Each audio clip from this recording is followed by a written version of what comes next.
recording. Oh, okay. Okay. Good. Everybody going?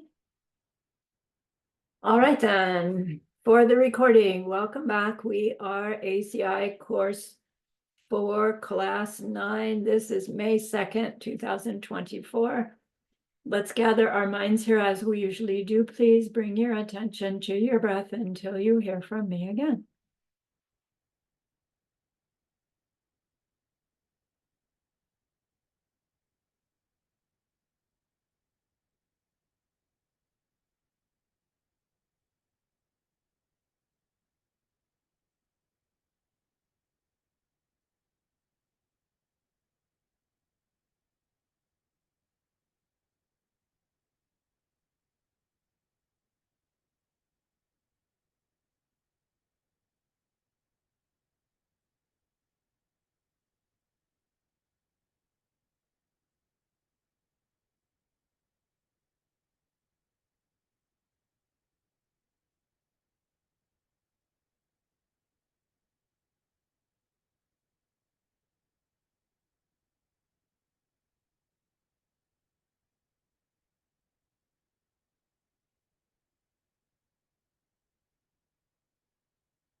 Now bring to mind that being who for you is a manifestation of ultimate love, ultimate compassion, ultimate wisdom.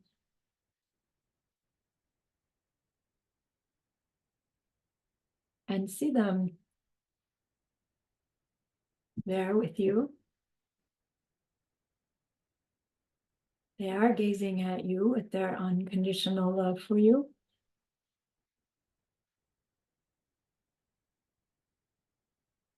They are smiling at you with their holy great compassion.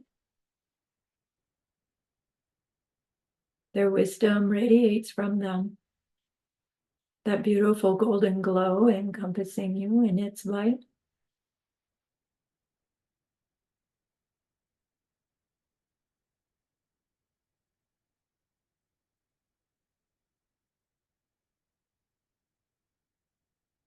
And then we hear them say,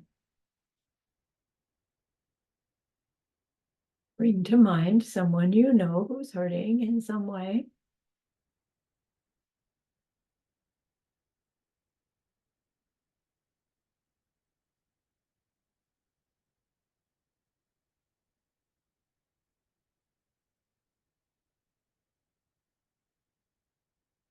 Feel how much you would like to be able to help them.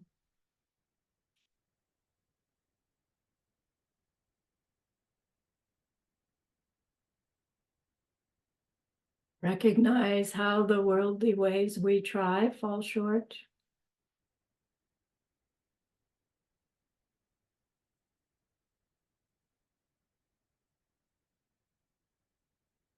How wonderful it will be when we can also help them in some deep and ultimate way, a way through which they will go on to stop their distress forever.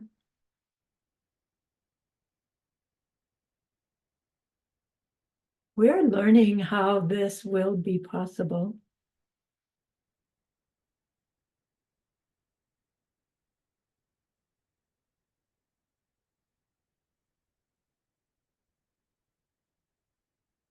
And so I invite you to grow that wish into a longing.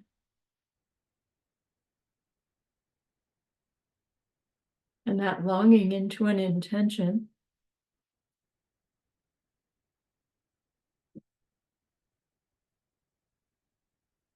And with that intention, turn your mind back to that precious holy being.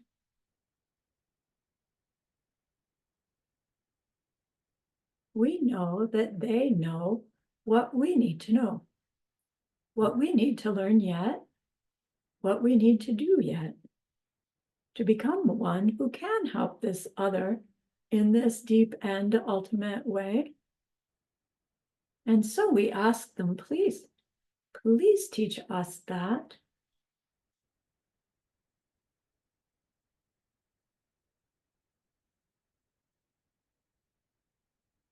And they're so happy that we've asked. Of course, they agree.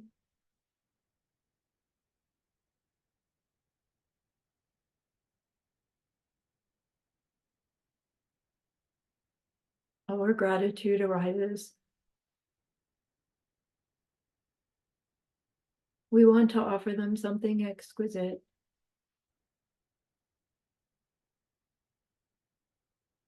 And so we think of the perfect world they are teaching us how to create. We imagine we can hold it in our hands and we offer it to them, following it with our promise to practice what they teach us, using our refuge prayer. Here is the great earth, filled with fragrant incense and covered with a blanket of flowers.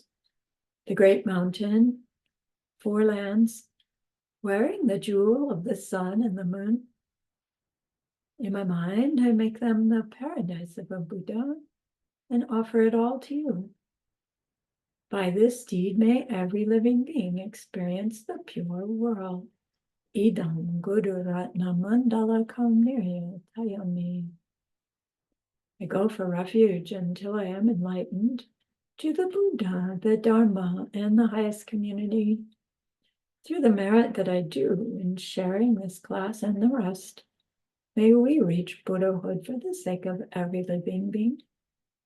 I go for refuge until I am enlightened to the Buddha, the Dharma, and the highest community. Through the merit that I do in sharing this class and the rest, may we reach Buddhahood for the sake of every living being.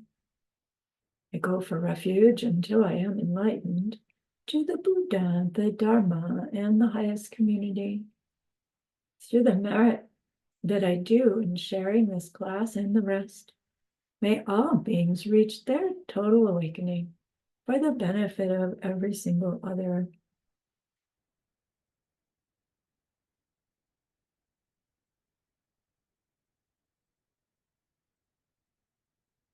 Right then, from last class,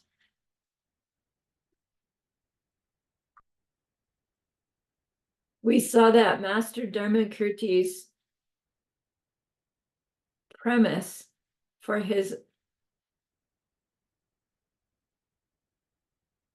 series of arguments in favor of past and future lives is based on everything is a result that relies upon a material cause, a nirlengi gu, and that necessarily the thing that is the material cause must be an existing thing that's there before, an existing thing that has some similarity to the result, and an existing thing that changes, that actually disappears in the process of becoming the result. And someone asked, like, who decided that's the definition of material cause? Because if you change some of those factors, then his arguments don't hold. And it's like, right, it's those 3 factors are how we know a material cause is a material cause. There isn't any other way to know that. And so if you work yourself through the logic, negating each one of those factors and see whether when you negate any one of those factors, if there's something that could flop over into the result and not have one of those 3 characteristics, you'll see where this came from. It's not Master Dharmakirti made it up, or Master Dignaga made it up. But the premise for trying to establish what is not the material cause for the mind is based on understanding these three criteria for something being the material cause of the mind. And remember, Master Dharmakirti's audience is a group of people that believe that the mind comes from the egg and sperm that make the body of the newborn infant, that somehow the mind is inside there too. So in last class, Master Dharmakirti had gone to the sequence of arguments, discussions, having to do with three characteristics that a newborn human has that must have been involved with a previous life in order for that newborn to have them now. Right? Our main interest is the mind that newborn has. But he applies our criteria to all three. So those three characteristics that must have involved a previous life is the breathing, the living tissue, meaning the sense powers, and a functioning mind.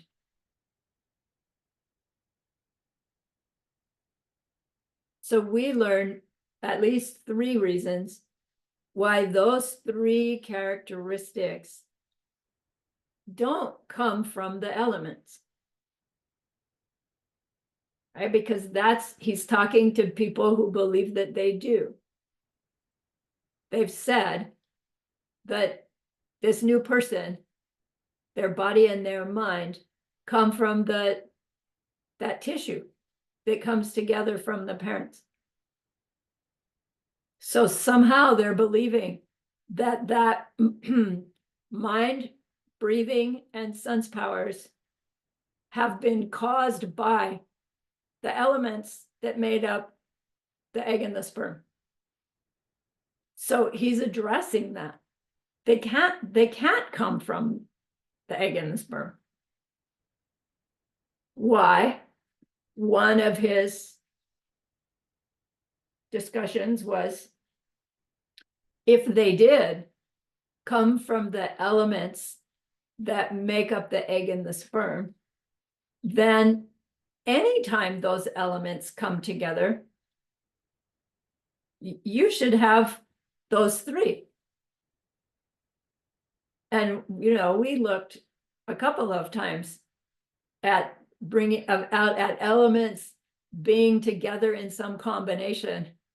And this particular combination made my computer, not something with a living mind, although it sometimes seems like it does. The elements together can't make breathing. The elements together can't make the living tissue. The elements together can't make mind. And neither can any single one of those elements. And so then neither can any combination of them. Then second clarification that he showed us was the mind, at least the mind and the living tissue, they're not similar enough to the elements, either a single one or all of them together or any combination thereof. They're not similar enough to the mind or to breathing or to living tissue for them to be the cause of those three. And, we say, well, we don't think they are. Come on. Breathing The baby breathes because it's a living baby. And that seems to be enough for us.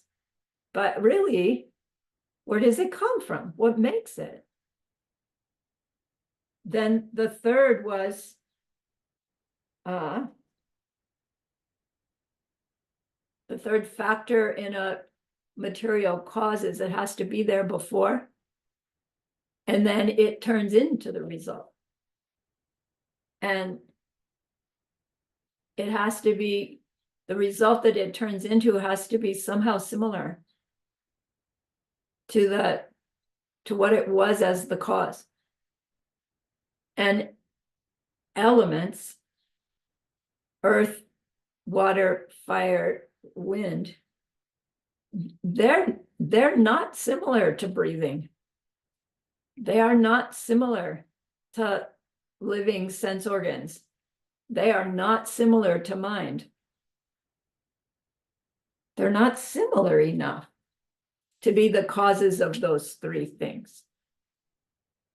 So if we were holding to, well, we don't care whether they're similar or not. And he's pointing out this, pointing out the absurdity of what we believe to be true over and over and over again, right? He's hoping that our mind will go, wait a minute, maybe there's something to this. And we'll start catching on. None of these arguments, Geshe Michael says, are the kind of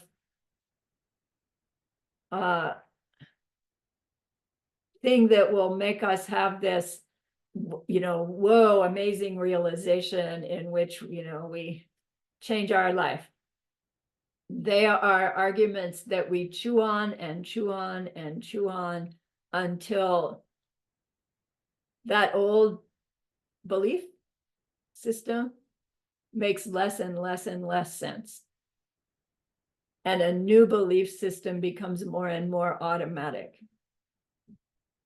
By way of reviewing them and thinking about them and working with them, really by way of helping somebody else work with them, not to prove the other person wrong, but to help ourselves understand the ramification of these ideas.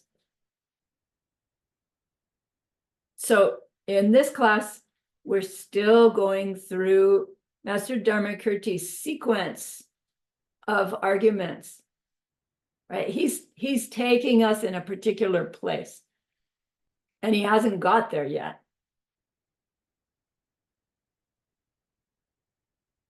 And again, his focus is on helping us see why it is that those three qualities of a newborn are not something which do not depend upon something of a similar type, right? Those two negatives are important. That, as Flavia pointed out at the beginning, he's disproving something. He's not proving something.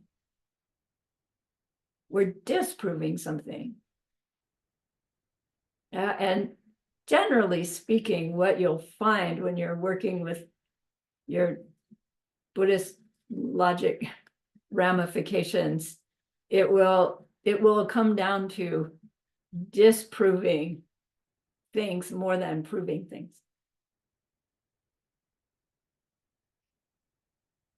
So his argument number 7 is, consider the 4 elements which have sense powers.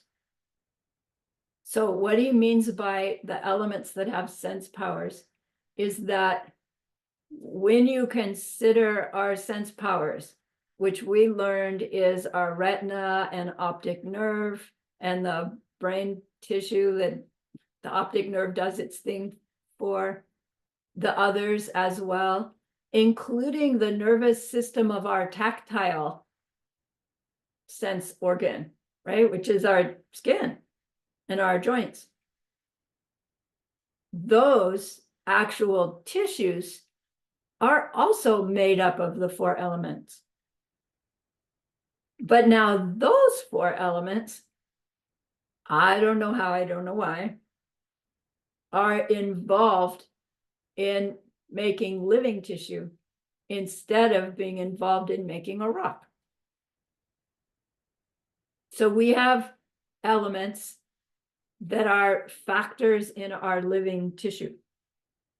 So he says, consider the elements which have sense powers, the elements of the living tissue. They are not the main cause for your mind. He changes the wording a little bit here. They are not, he calls it the unique cause of your mind. Because you can damage the living sense tissue and you don't necessarily damage the mind. It's curious. Geshe-la was very clear to say you don't necessarily damage the mind. Seems to me you don't damage it at all, right? The mind is not a damageable thing by some outer object. It's that which is clear and aware. You can damage its input, but you can't damage the mind. Those elements of the living tissue are not the main cause of the mind, because you can damage those tissues and you don't damage the mind. His audience, the Sharvakas, they say the body does provide the unique basis for the mind. The body and the mind are inseparable, according to this belief system that we're trying to disprove. In the West, we believe the mind supports the brain supports the mind, right? As long as there's brain function, there can be mind function. And as long as there's brain and mind function, you have a living being. And when the brain stops functioning, the mind stops functioning, and so the body's dead. And if the heart hasn't stopped before that happened, it will stop very shortly after that happens, because the brain function triggers the heart function. And the heart function triggers the breathing function. And when you don't have the brain function, none of it's going to work. See? The brain, the physical body, is the basis for the mind and the body. So now Master Dharmakirti is not discounting that the sense powers have some kind of supportive function for the mind. Right? We agree. But he's saying that they can't be the unique basis for the mind. They can't be this material cause of the mind.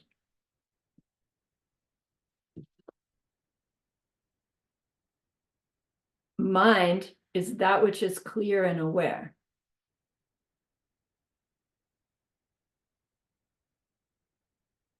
If that which is clear and aware comes from that living tissue, then if some or all of that living tissue becomes damaged or absent,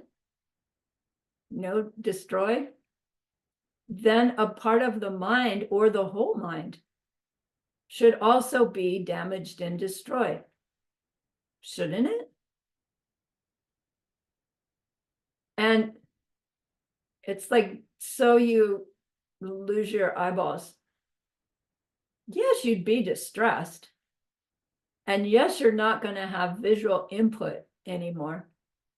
But is your that which is clear and aware now less? Is it 20% less? 50% less? Less input, different input. But the mind's not less. And we go, of course not. But if those functioning sense powers were the cause of the mind, then it would have to be that if you lose one or more, then you lose the mind. Right? Not just the visual aspect, the visual consciousness. And really, if you had sight and then lost your sight, yes, you lose the vision in the moment, but in your mind's eye, you have colors, you have shapes, right? You have memories, you have things you can think of. You can even put together new visions in your mind. That it's just not through your eyeballs.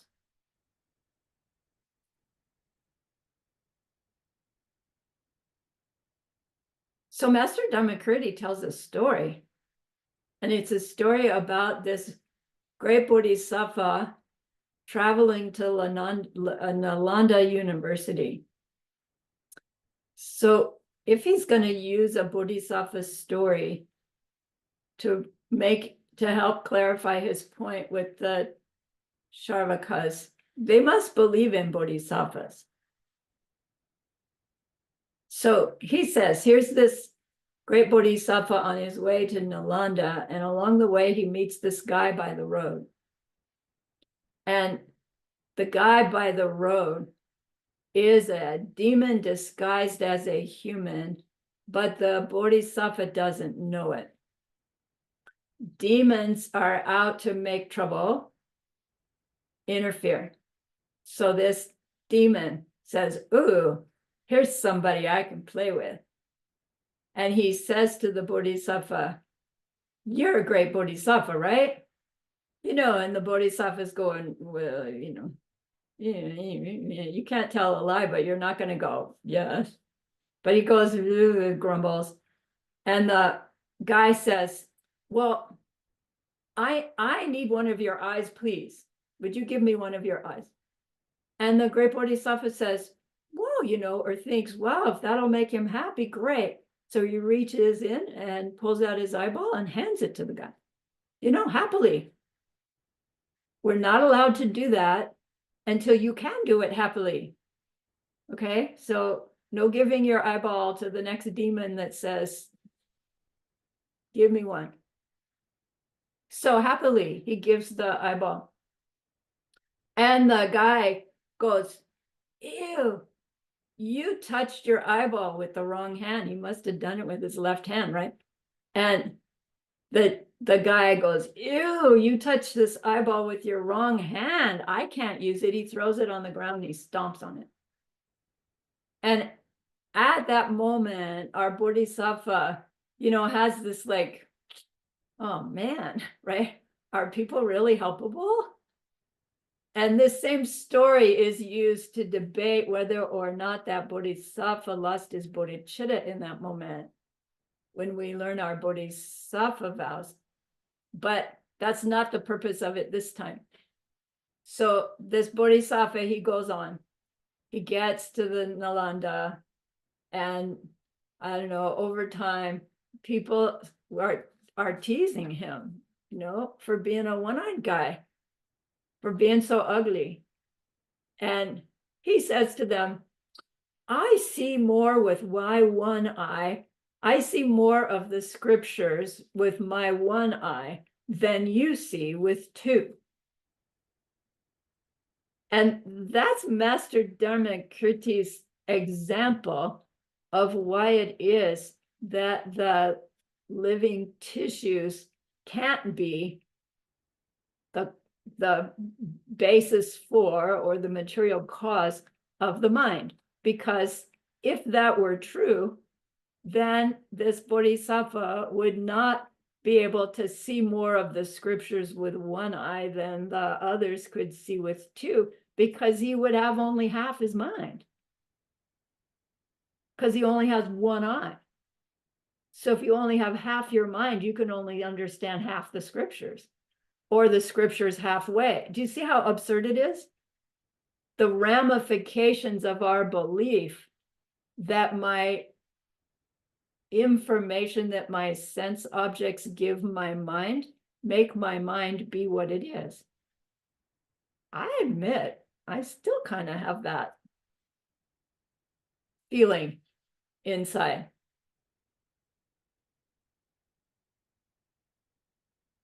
That bodhisattva is Virupa, by the way. If you're doing some other teachings, you've heard about Virupa.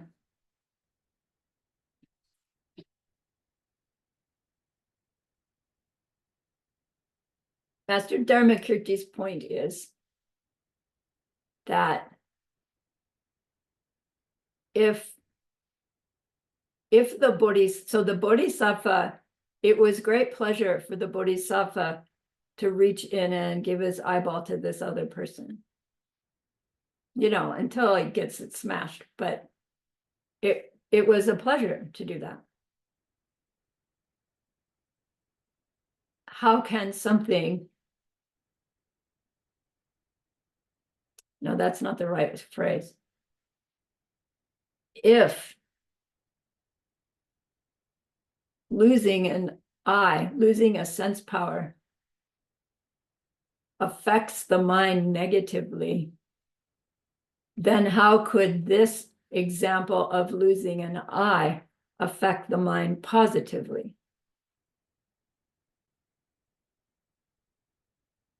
Because if the tissue makes the mind and its quality, then and that's the cause, then it would have to be the same for everyone.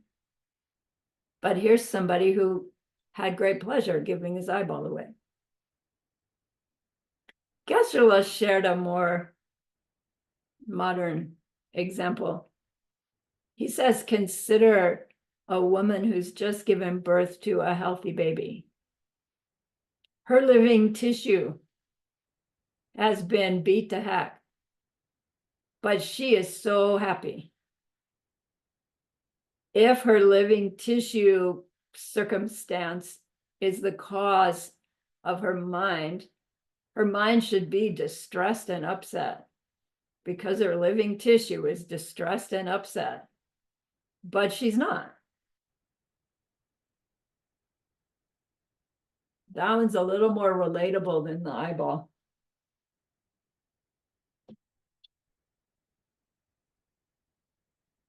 So he goes on.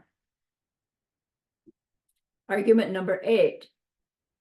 Let's consider the main mind. This mind provides the basis for the sense powers because it projects them. So he's turned the tables. That Sharvakas believe that the sense power formed the basis of the mind. And he's just told us why that isn't consistent with experience. And then he gives us this one that says, look, let's consider that main mind. It provides the basis for the sense powers because, I'm going to get back to, he's not saying that, look, really, the mind is the material cause for the sense powers, because that's not true either, is it? The mind isn't there first. Well, it is. It's still not similar. And it doesn't disappear in the process of the sense powers coming about. So the mind can't be the cause of the sense powers.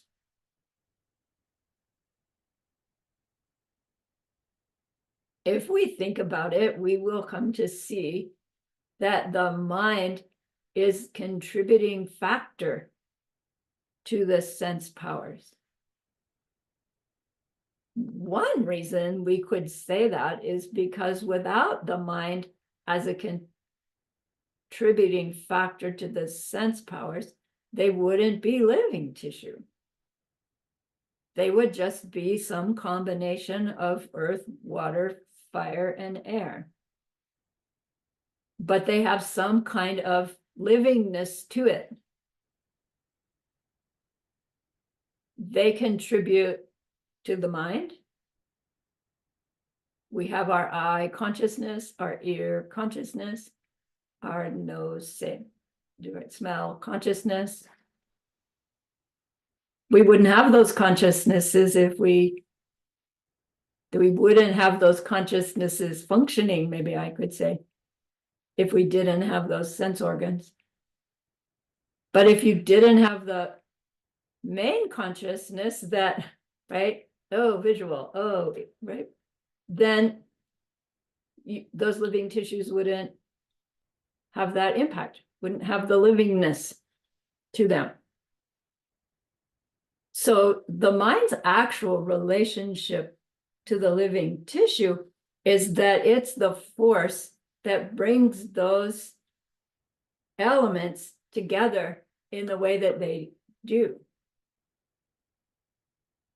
But his argument is, let's consider the main mind. That mind provides the basis for the sense powers. Why does he say that? Because the mind projects them.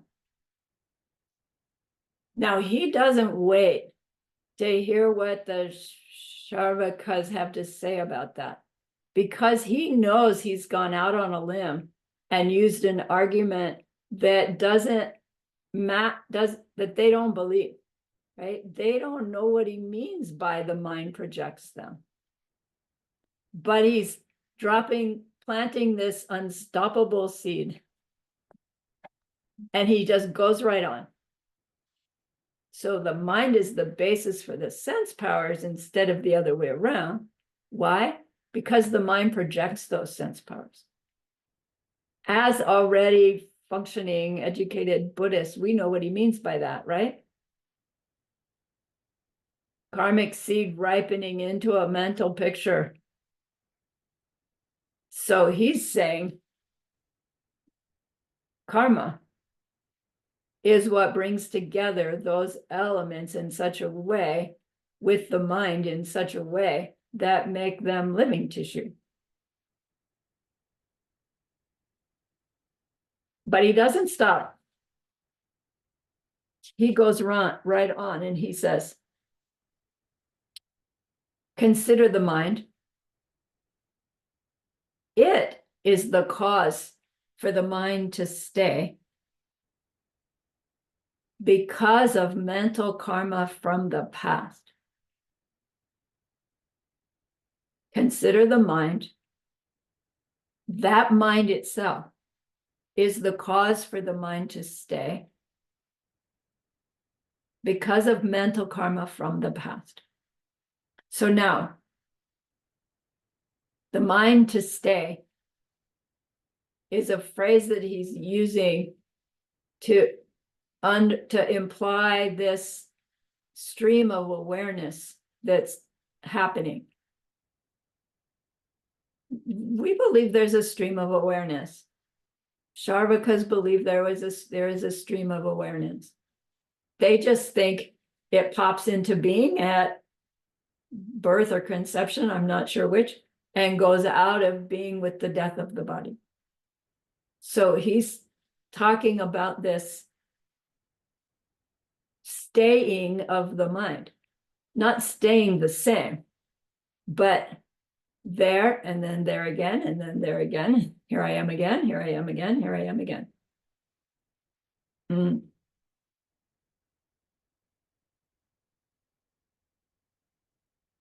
If we were to ask our old worldview self,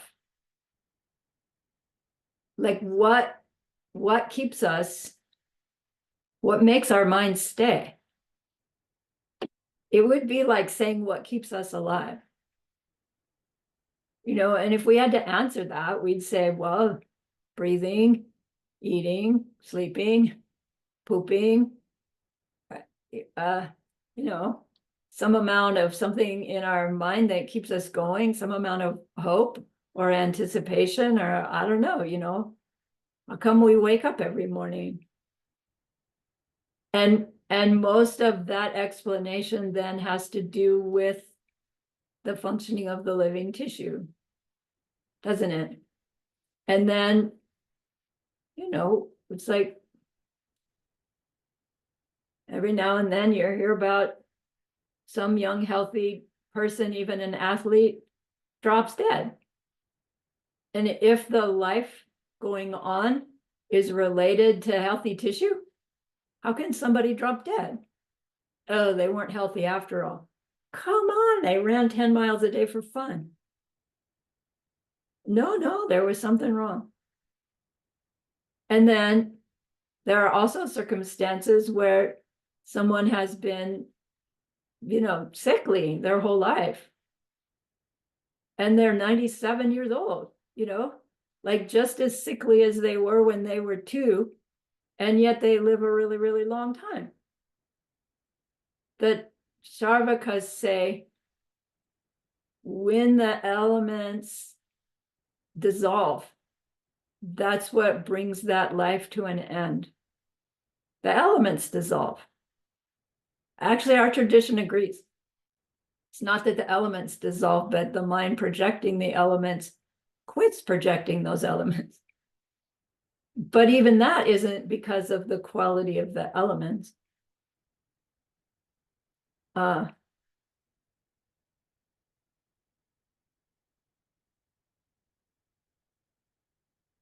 Is because the mind is the cause of the mind to stay because of mental karma from the past. So now his audience does believe in karma. Probably their idea is karma as in duty, karma as in fate, karma as in things that are like predetermined. But they do understand to some extent it being a law of cause and effect. So he can use this argument.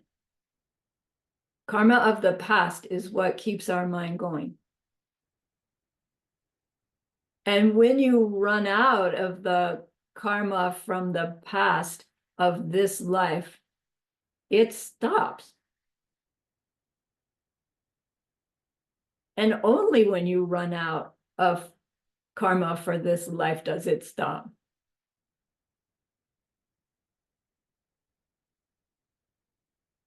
As long as this karma for this life is still going, that karma for this life is for the life of this body.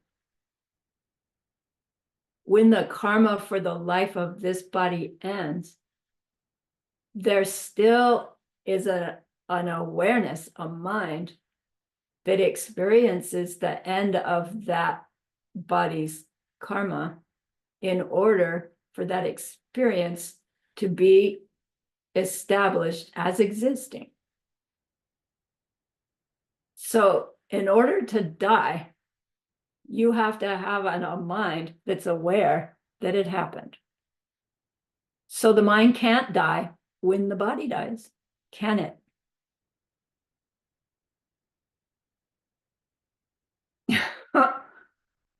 It's like, no, yes, it can. But it's like not in have a body now.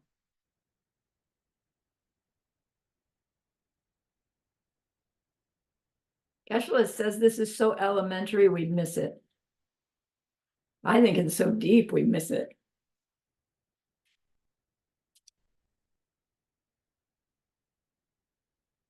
So Master Dharmakirti is saying, because our karma for continued life finished, our sense powers, those living tissues, stopped, but the mind is still aware of the experience.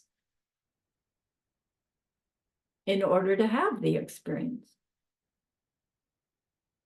The karma that ripened the birth of that living tissue came to an end. And that's what is death, the end of this life. But it can't be the end of that mind. Will it be the end of Sarahni's identity? Yes.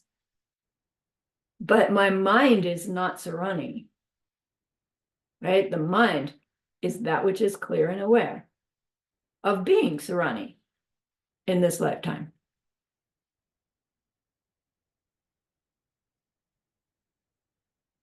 These arguments are hard because of our own karma from the past, right? Our cultural beliefs are based on karma from the past. And we're trying to buck the system, which is also karma from the past. So it's possible to learn a new idea, a new way of being. It's possible because our old belief system, right, has no nature of its own. It was simply a belief system. And we're learning a new belief system, which is also simply a belief system. Don't think the Buddhist system of karma and emptiness has some self-nature that makes it more real than other belief systems. It can't be. If we think that our Buddhahood is some self-existent thing we finally reach, we will never reach it. If we think karma is some self-existent thing, we will never understand it well enough. Okay.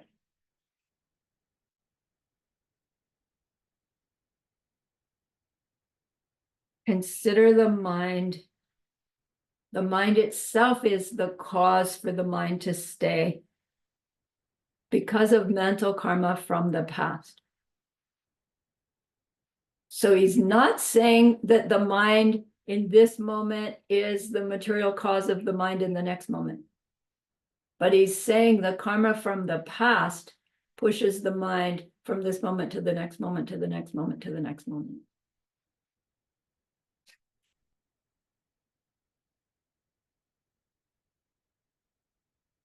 All right, I said that. Let's.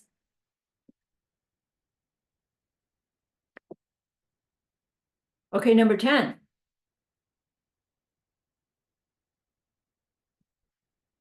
Let's consider the mind of a normal person at the moment of death.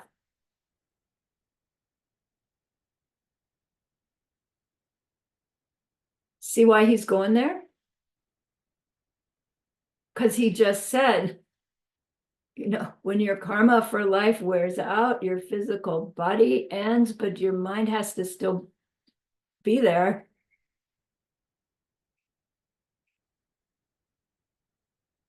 And then what? Because Shravakas believe no, even if it's there the instant of death, it will be gone after that. So he's saying, let's consider the mind of a normal person at the moment of death.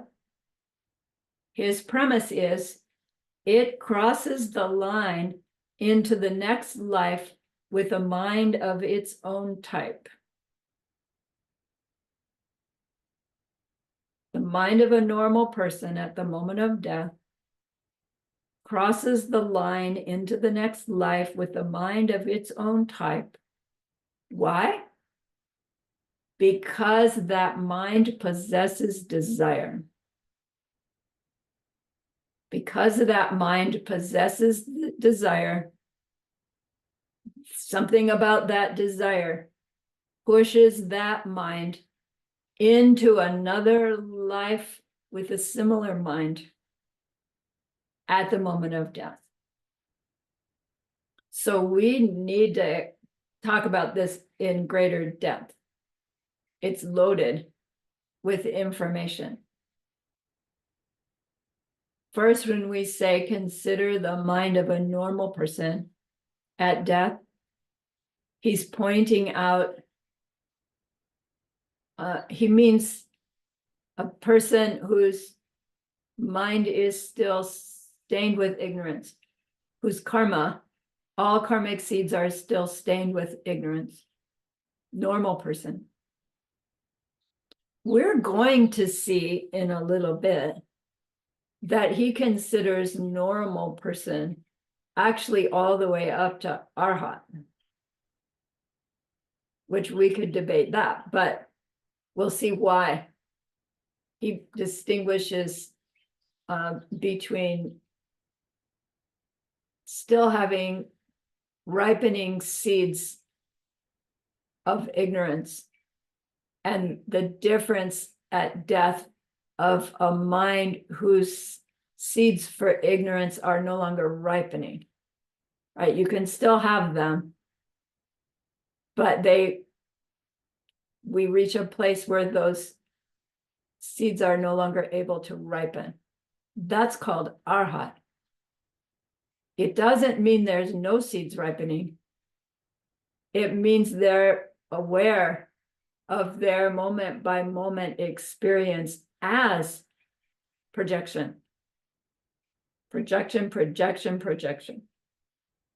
We've learned that once we've perceived emptiness directly, and then we're out of it for the first time, we go right back to perceiving ourselves and things as having their identities, their qualities in them. But now we know better, so we don't believe, which means the seeds that we're planting don't have that ignorance in them. Eventually, we get to where the seeds that are ripening our experience moment by moment are the seeds that didn't have that ignorance in them. And so we're aware of me and my experience coming out of karmic seeds.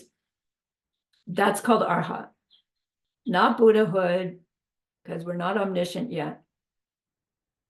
But there's a difference in the mind, right? The mind is different when it's part of this kind of ripening than anywhere before then. So this discussion says, consider the mind of a normal person, a non-arhat or Buddha, right? Buddhas aren't going to die. Arhat will yet. That's who we're talking about. That mind is going to be forced to cross over into another life. And the mind in that another life is gonna be a similar state of mind as the one before. But what they mean by the one before is the mind at that very moment of death. They don't mean, oh, I was human leading up to this death of this lifetime, and so I'm guaranteed to get a human rebirth because it will be a mind of a similar type, human to human. There are traditions that do believe that. Our tradition says the mind of a similar type means similar to the last moment of this mind at this death. By the time we get to that last moment, which is the moment before the projecting karma, our mind at that point is already lost its awareness of its physical body, lost its awareness of its previous identity. It has aware, right? There is aware happening. And whatever quality of awareness that mind has or is at the moment it projects to the next life, that's the similar that they're talking about, which makes sense because it's this moment to that moment. Of course, they're going to be similar, which is why they say what you have on your mind at the moment of death happens. But they don't mean while you're laying on your bed and your heart's stopping. Oh, I love everybody. It's, when this projection thing is happening, which for an untrained person, we have no control over. Hopefully it's peaceful, but not necessarily. So mind of a similar type. Then the third issue, because it possesses desire. Like, I don't know about you, but it's like, whoa, I want to know what kind of desire are we talking about here? Because that would be the factor that maybe I could work with before the event to see if I could manage to not have that kind of desire as I go through that death process, so that maybe this whole process can be different.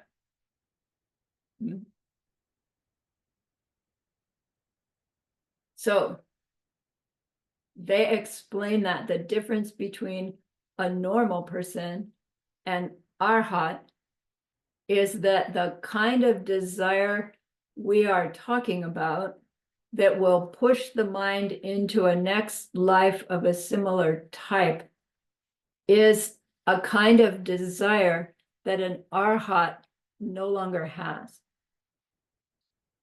So it gives us a clue that the desire has to have something to do with ignorance, not just, I want to be a human, right? I want more human, or not just like, wow, I want to be Buddha.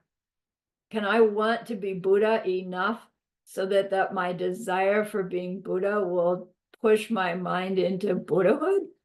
Don't we wish? It's not that kind of I want. It's a very specific kind of desire that we actually have almost no control over.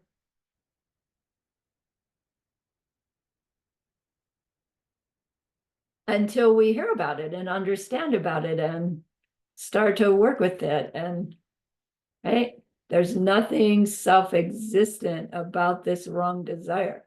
So it does not mean we can't change it. All right, so what we mean by that desire is the topic of class 10 in greater detail, because it's not just general purpose desire.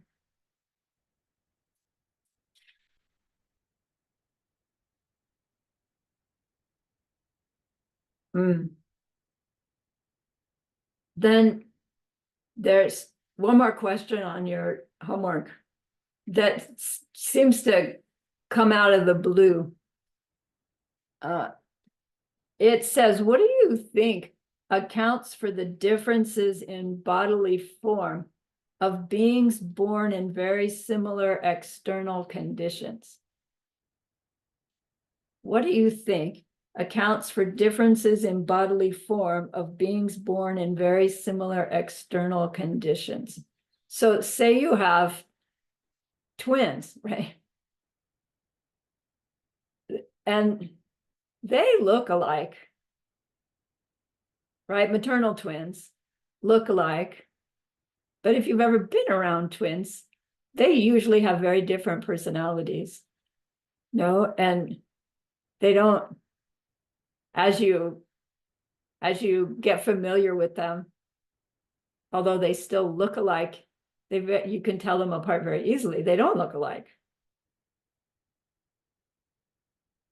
Or say you have a siblings that are born, 15 months apart. And the circumstances within the family were identical in those 15 months, more than that. How come they look different? How come they have different personalities? Then why? Why don't similar parental tissues come together in the similar circumstances, make similar looking children? Some families all look alike. Other families, are you sure you have the same parents? My little sister, she's tall, she's buxom, she's strong, and I'm this wee little puny thing. It's like, really? Are we the same family? I love to brag about her and say, this is my little sister. She's not fat, she's just farm girl, a big girl. And it just amuses me. And I'm very proud of her, by the way. So we know the answer, right? Karma. Karma is what drives all of that. And what's karma? What's the definition of karma? Movement of the mind. Movement of the mind and what it motivates. Son of a gun. Movement of the mind. Shoot, that's the cause of everything. Movement of the mind and what it motivates is the cause of the material thing. Do you see? The acorn is the material cause for the oak tree. But our karma makes it so.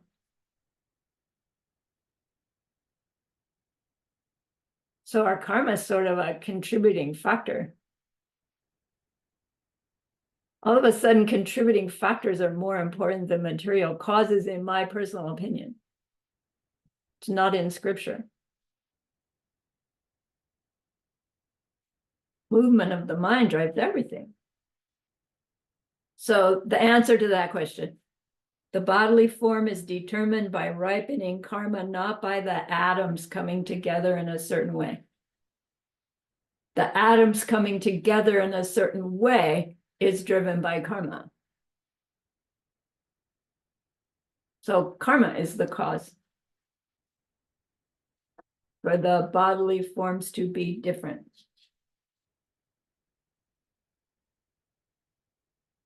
All right, so actually, we're done with class 9. A whole hour early. I get credit when we get to course 13. I will need 15 extra minutes in every class, and I have it in the bank. Okay, remember that. So remember that person we wanted to be able to help?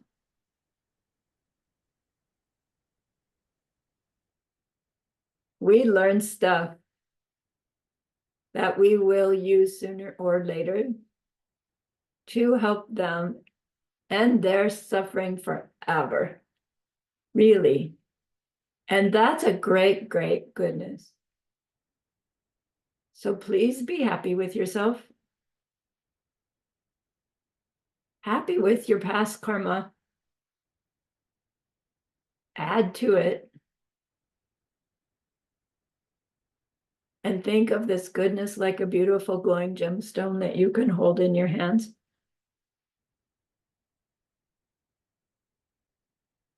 Recall your own precious holy guide. See how happy they are with you.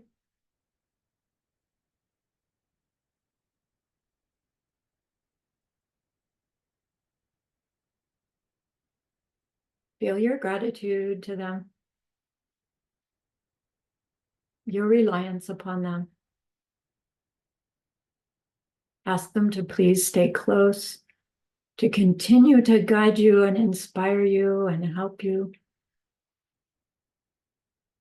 And then offer them this gemstone of goodness. See them accept it and bless it. And they carry it with them right back into your heart. See them there, feel them there. Their love, their compassion, their wisdom. It feels so good. We want to keep it forever. And so we know to share it.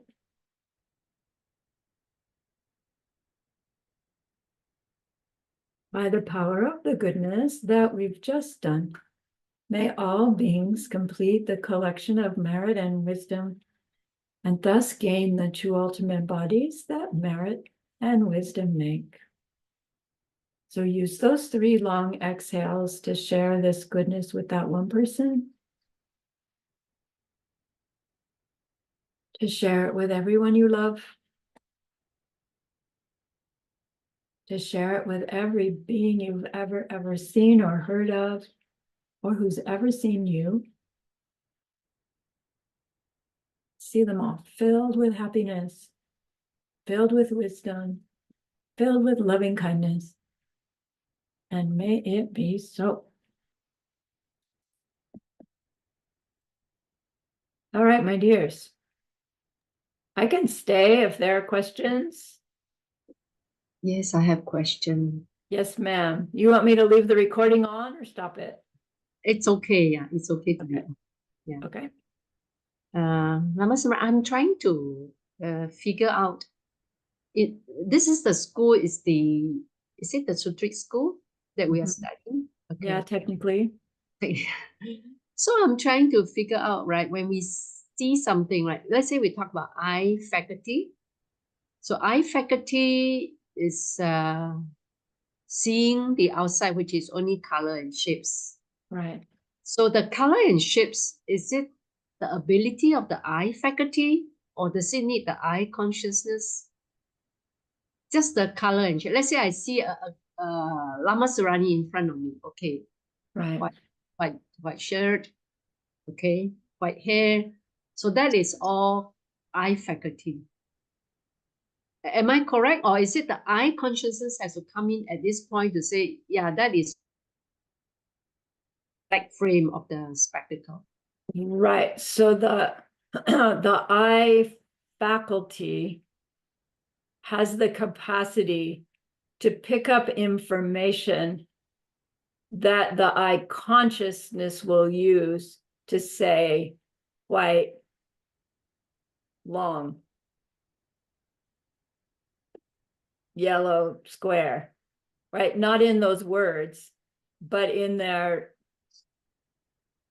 conscious, the Okay. eye conscious. And then the mind goes, oh, like doesn't say oh, but it goes,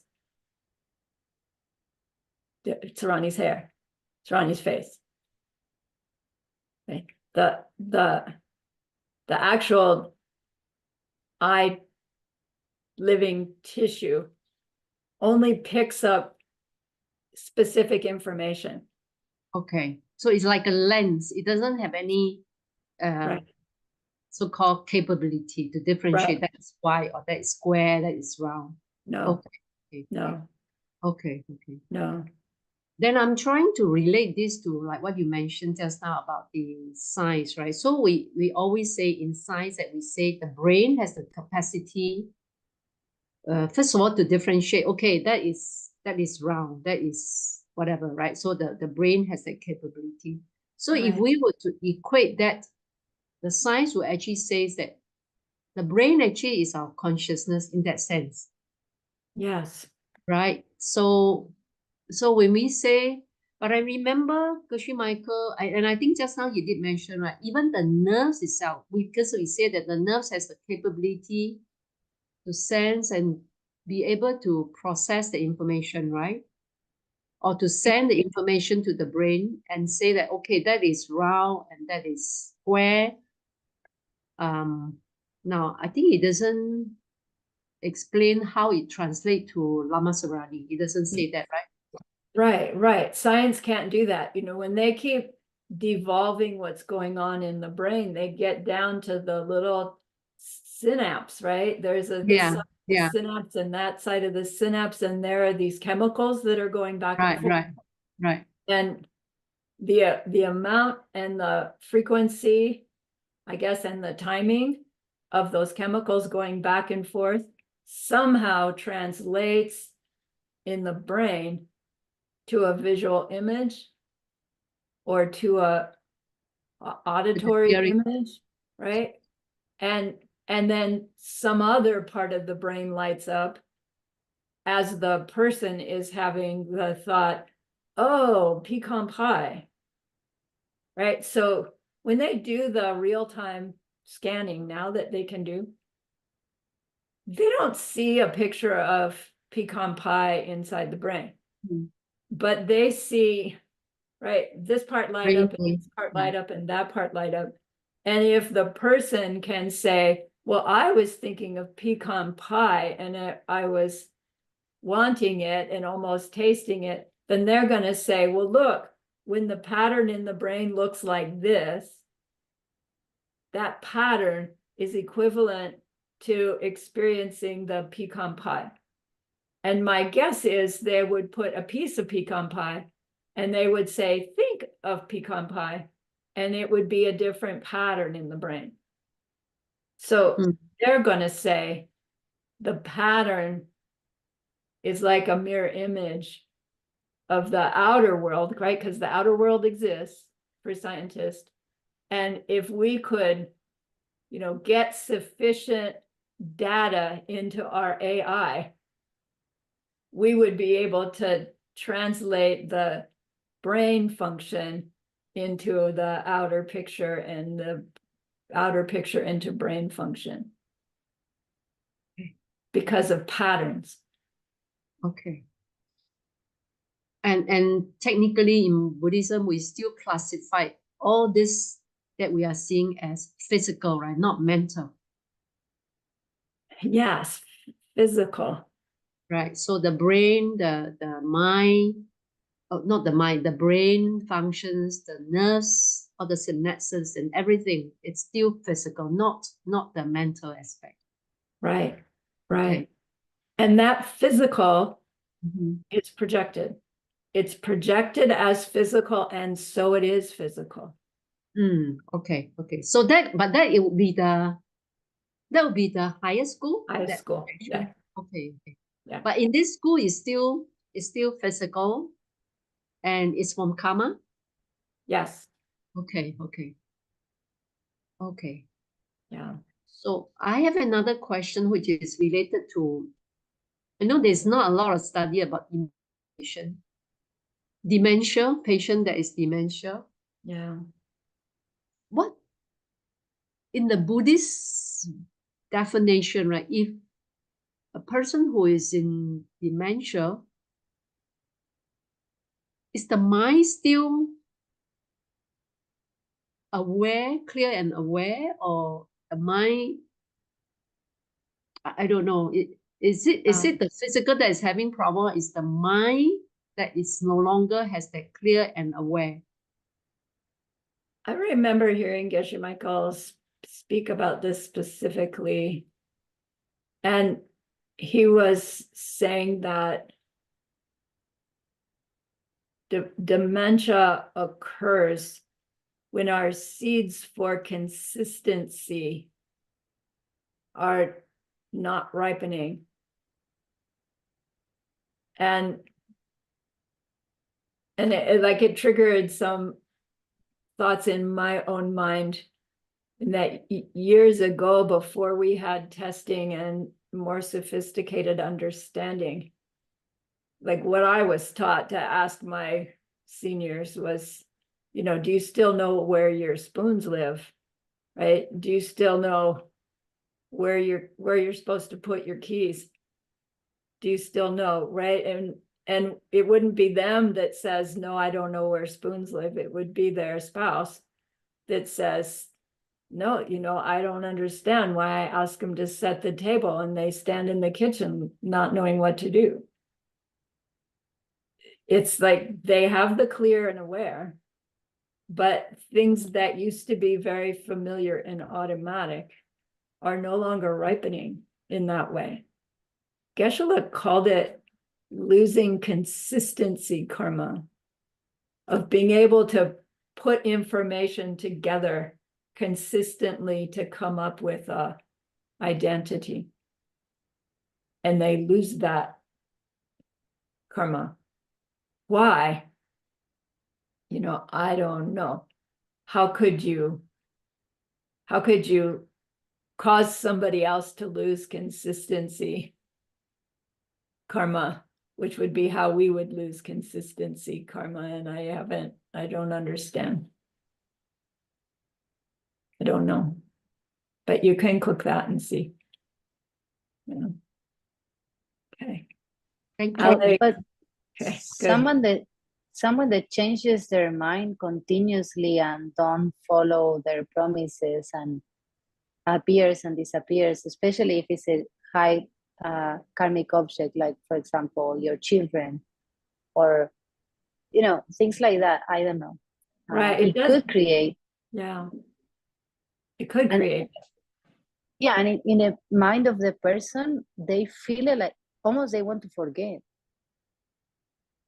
You know, when someone accumulates so many bad actions towards people they love, but it's so much, it's almost like they want to forget. That's what I've seen. It's almost like That, it's like if I remember everything that I have done, it's like I can't take it. Let's just like erase, or yeah. I don't know.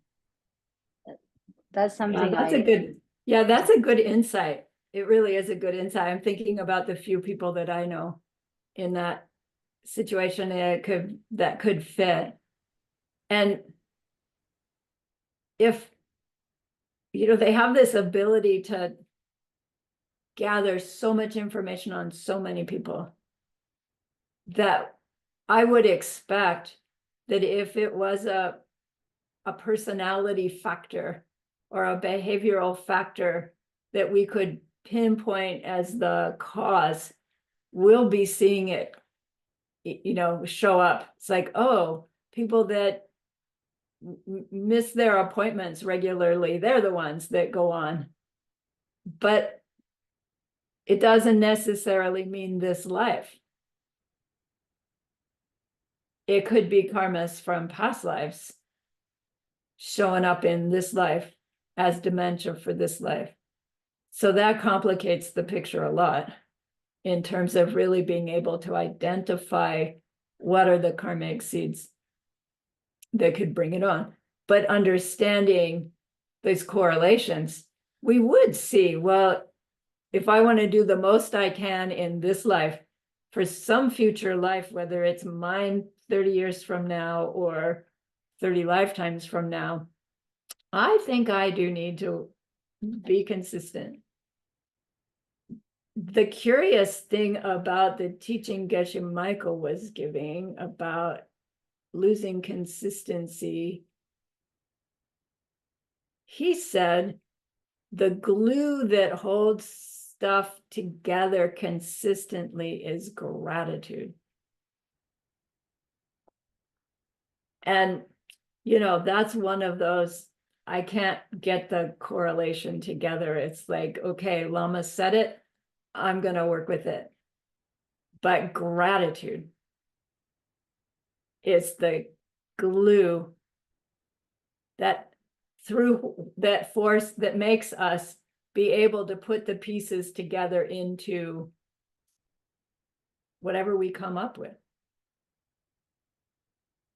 So then the attitude of gratitude becomes very important, doesn't it?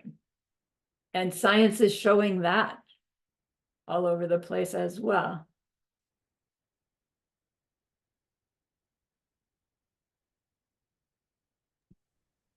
May I ask a question?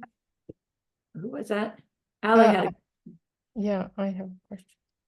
yeah, Ali did too. I saw her hand up quite a while ago. Did you, Ali? Was it you? I was about to ask, and then I remember I heard your voice saying, "Come back to your mind." Oh, I was about to ask if when we are meditating if our mind is the one who is meditating or is our brain. And then I was thinking about the question, and then I hear you say, now come back to your mind. So probably it is the mind. Okay, I don't thank know. you. Answered your own question. Yeah. That's a really hard one. Like, who is me anyway?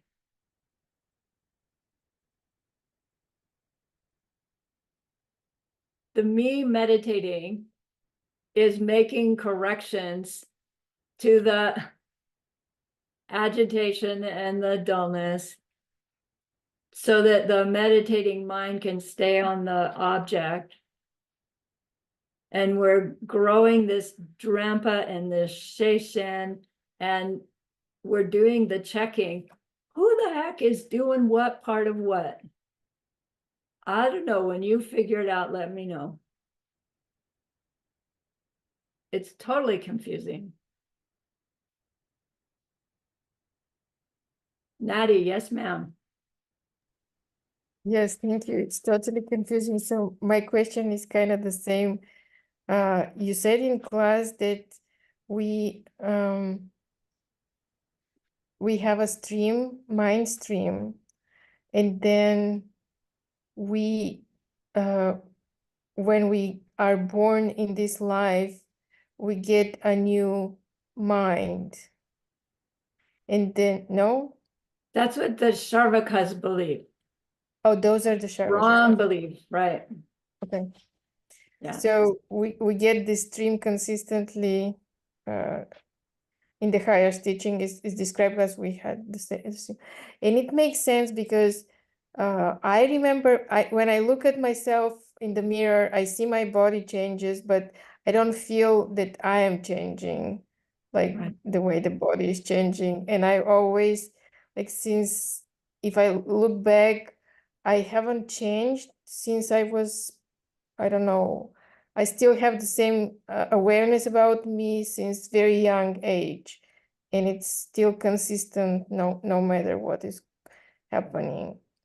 But I don't remember before my birth right now, but there are people who do remember Yeah. and can remember it. Right. But just because somebody else says, I did a past life regression and I'm convinced that I had those past lives, that doesn't prove it for me, does it? We can say, oh, I believe you, and right, but until we have our own personal experience with a past or future life, they'll still be a part of us based on the culture we were raised in that says, nah, this life is it. Which is why we're doing logic over and over and over again, so that the seeds of coming to the logical, oh, gotta be this way. Oh, gotta be this way. We're planting seeds when we do that. Yeah. Ale, yes, ma'am. In some meditations, a specific one of the meditations that we did last Lam Rim was that imagine emanation of yourselves or copy of yourselves. And when we imagine that each emanation has their own mind or is a single mind with many emanations. I don't know. Sorry.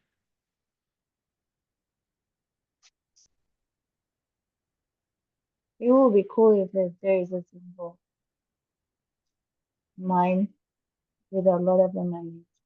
Yeah, so like let's think about it. As Buddha, omniscient, you are aware of everybody's mind. as everybody's mind, not your mind. But what's the difference? In a sense. And then your compassion is manifesting. So your compassion is manifesting. And maybe some of that manifestation is, another being, a tulku, right? And that if we're interacting with that being, that tulku, sure seems like they have their own mind, right? That you could tell a puppet from a person with their own mind. And from the Buddhist side, of whom that being is their compassion manifesting, so their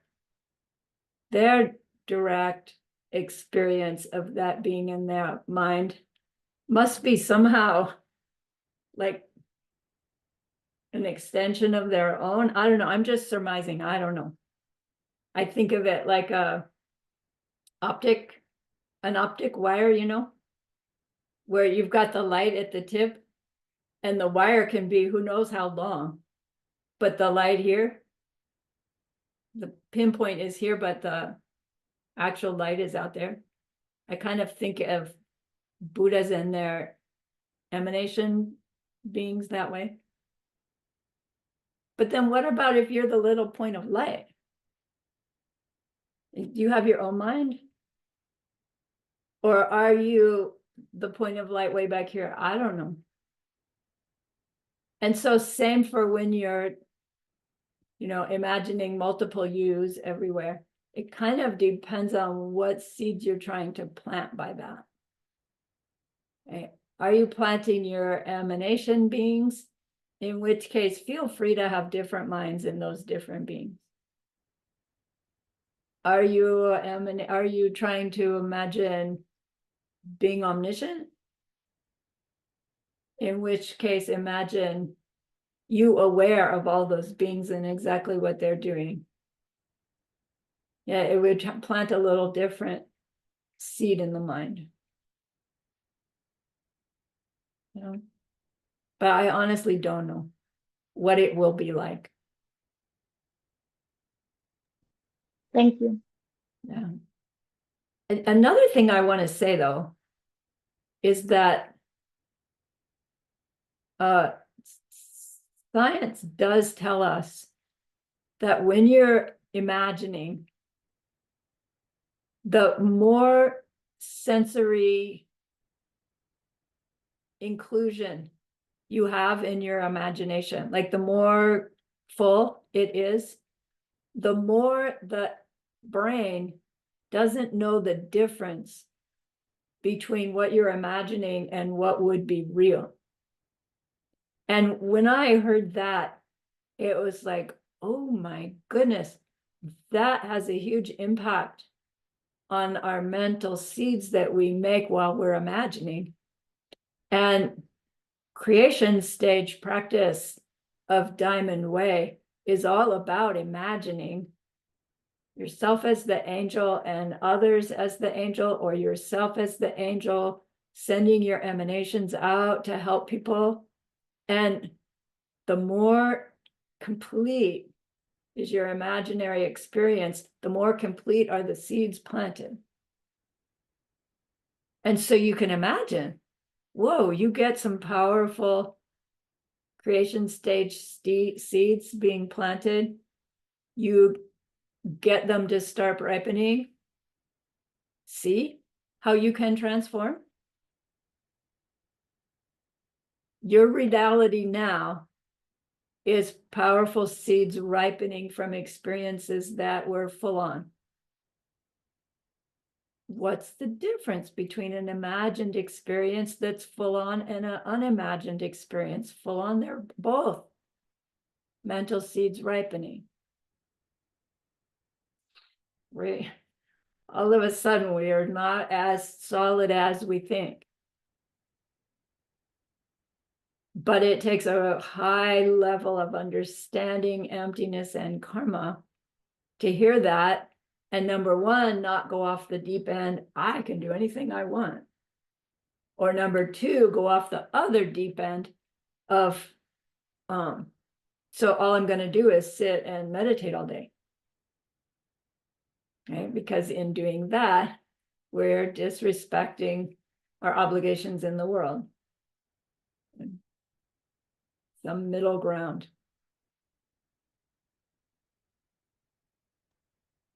Okay. Anything else? Yeah, one more thing about the imagining. Today I learned that Russian scientist has done a PhD dissertation on the subject of how breathing and imagining you're breathing through a certain point of your body changes the temperature and structure, the temperature of this part of the body. So just imagine you breathe through your hand, Okay. breathe in and out from here, and it changes the blood. Oh, the blood flow. Cool. Mhm. Nice. Yeah, yoga tells us that, right? Cool. It's fun when they come together. And then the main piece that we get to impose is the ethical component, right? Because that seems to be the missing link in the scientific mindset, is they don't ask, well, why are we seeing it in the way that we're seeing it? That's a good or bad experience. And so it has to have either a good or bad cause for it to be a good or bad experience. They don't put that in. And I add that what's unique to the Buddhist highest view isn't the concept of emptiness. It's the dependent origination factor, which is the ethical component. You put ethics on top of quantum physics and you have Buddhism. Yeah. Something to think about. Okay. Thank you. Thank you so much for the opportunity. Have a lovely weekend. I will see you Sunday evening. Thank you, Class Lama. 10, then class 11 on Thursday. Thank you, Lama Sarahni. Bye. Please stay. Sarahni, Yes, yeah, Linsa. it's the class 10, the last class. Class 10 is the last real class and 11 is the review. Okay, because I may be on the road again for class 10, but I would like to take on some question for the revision if you have revision again. Okay, I'll make a note and I'll let you know what you get assigned. Because we Okay, will thank you so much. Thank you Thanks a so much. lot. Thank Okay, you. so nice to have you. Bye-bye. Bye-bye.